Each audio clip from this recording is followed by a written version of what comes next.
ایسی ہیں جو تم پر حرام کی گئی ہیں ہمیشہ ہمیش کے لیے، ان سے کبھی نکاح نہیں ہو سکتا۔ ان کا بیان ہے، وہ کون سی عورتیں ہیں؟ اللہ تعالیٰ فرماتا ہے حرمت علیکم امہاتکم و بناتکم و اخواتکم و عماتکم و خالاتکم، یہاں تک تمہارے اوپر تمہاری مائیں حرام ہیں، ماں سے کبھی نکاح نہیں کر سکتا، اور تمہاری بہنیں تمہارے لیے حرام ہیں، مائیں حرام ہیں، بہنیں حرام ہیں، بیٹیاں تمہارے اوپر حرام ہیں، اپنی بیٹی سے کوئی نکاح نہیں کر سکتا، تمہاری پھوپھیاں اور تمہاری خالائیں، یہ وہ جو ابد الآباد ہمیشہ ہمیش کے لیے تم پر حرام ہیں، ان کو محرم عورتیں کہا جاتا ہے، ان سے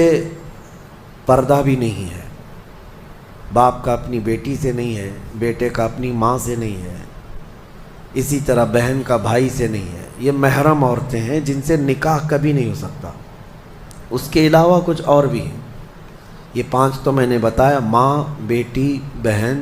پھوپھی اور خالہ، یہ 5 ہوئی۔ اب آگے رب تعالیٰ فرماتا وَأَخَوَاتُكُم مِّنَ الرَّضَاعَةِ، یعنی دودھ شریک بہن ہے، یعنی تمہارے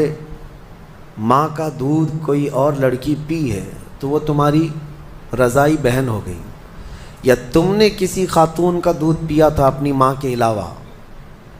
اپنی ماں کے علاوہ کسی اور کا دودھ پیے تھے، تو اس عورت کی جو بیٹی ہوگی وہ تمہاری رضائی بہن ہوگی، اس سے کبھی نکاح نہیں ہو سکتا۔ یہ رضائی بہن، دودھ شریک بہن اس کو کہا جاتا ہے۔ پھر 7ویں نمبر پر وہ امہات نسائکم، اور تمہاری بیویوں کی مائیں، یعنی ساس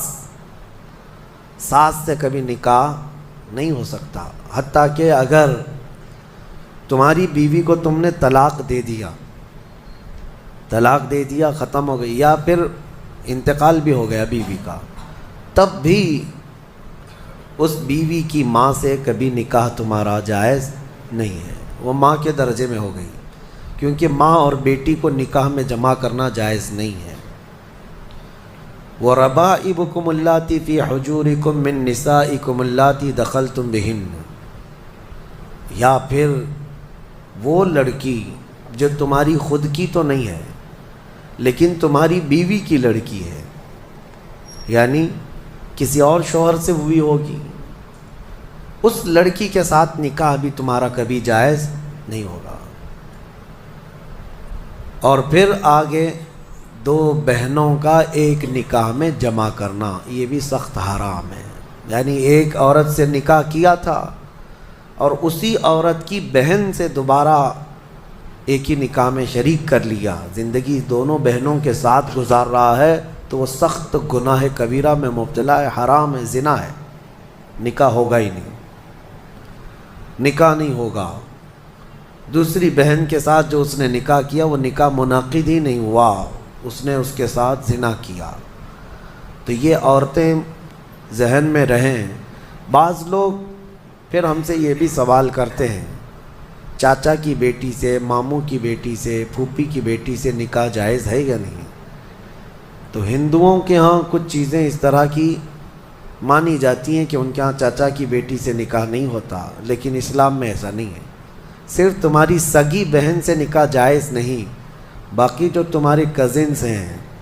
یعنی چاچا کی بیٹی، پھوپھی کی بیٹی، ماموں کی بیٹی، خالہ کی بیٹی، ان سب سے نکاح جائز ہے، ان سب سے نکاح جائز ہے۔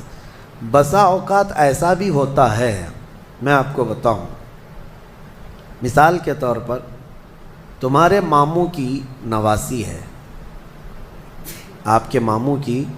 نواسی ہے، یعنی آپ کے ماموں کی بیٹی، ویسے دیکھا جائے تو رشتے میں تمہاری کیا لگتی ہے؟ وہ بھانجی، رشتے میں تمہاری بھانجی لگتی ہے۔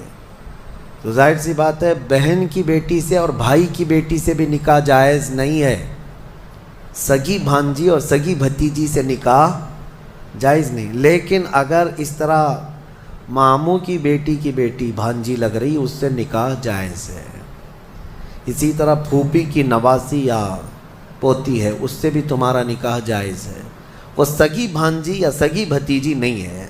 تو یہ احکام مسلمانوں کو یاد ہونا چاہیے کہ کون سی عورتیں تمہارے لیے حلال ہیں اور کون سی عورتیں تمہارے لیے حرام ہیں۔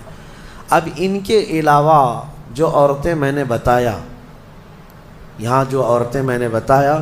ان عورتوں کے علاوہ جتنی بھی عورتیں ہیں جن سے نکاح تمہارا جائز ہے، ان سے پردہ بھی واجب ہے۔ یہ بات یاد رکھ لیں، جس سے تمہارا نکاح ہو سکتا ہے اس سے تمہارا پردہ کرنا بھی واجب ہے۔ یہ ہمیشہ ذہن میں رہے، محرم عورتوں سے صرف پردہ نہیں ہے، باقی غیر محرم جتنی بھی عورتیں ہیں، تمہاری چاچا کی بیٹیاں، تمہاری پھوپھی کی بیٹیاں، تمہارے ماموں اور خالہ کی بیٹیاں، جن سے تمہارا نکاح جائز ہے، ان سے پردہ بھی ضروری ہے، پردہ ضروری ہے۔ اور اسی میں شریعت کی پکڑ بھی ہے، اللہ تبارک و تعالیٰ کی بارگاہ میں اس کی پکڑ ہے۔